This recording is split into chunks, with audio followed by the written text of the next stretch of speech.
when someone takes the TOEIC test and they get their scores, Yes. how can they find out if they're in a good balance or not? Okay, if you're not sure if you're in a good balance, then what you can do is go to the TOEIC website, and there's a chart there with the scores there for listening and reading, and for speaking and writing. And you can see maybe what your strengths and your weaknesses are, and make a plan for how you want to improve.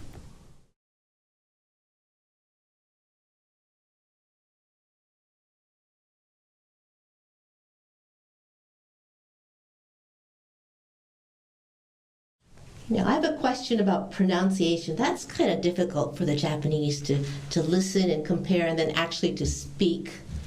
Why is that? Do you know why? Well, it's because different languages use different sounds. Okay. So there are some sounds that are used in English that are not used in Japanese. And in fact, if a speaker whose first language is Japanese spends a lot of time speaking English, their mouth is even going to feel tired after they've been practicing. It's something that a learner should expect. Right, right. So is there a way to improve for Japanese in the pronunciation? Sure, definitely. I think that the way to improve your pronunciation is to go ahead and listen to a good sample of speakers, and then it's nice to record yourself, and then listen to yourself. Ooh, that's a challenge, isn't it? It's a challenge, but it's something that you can do by yourself. That's true. You don't need to worry about other people being around, right? So if you want to, you can do it by yourself. But then again, it's also good to get together with other speakers of English, practice your English, and you can see from the response you get from other people whether you're speaking intelligibly or not. Okay. Again, I think it's a good idea to practice. You can go to a speaking class and practice together with a teacher, but it's also good by yourself to record yourself and listen to yourself and get together with other English speakers. That's going to help you improve your speaking, and it's going to make you a stronger learner of English. Okay.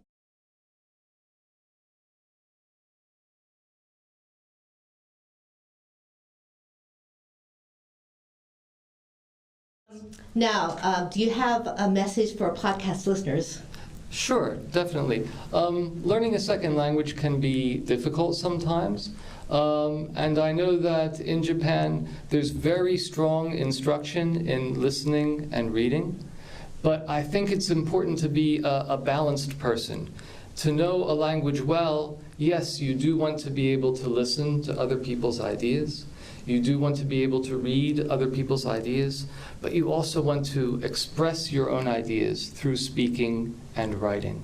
It's kind of like a baseball player. So a baseball player, if a baseball player just focuses on catching the ball and they don't learn how to bat well, then they're not going to be a very good baseball player.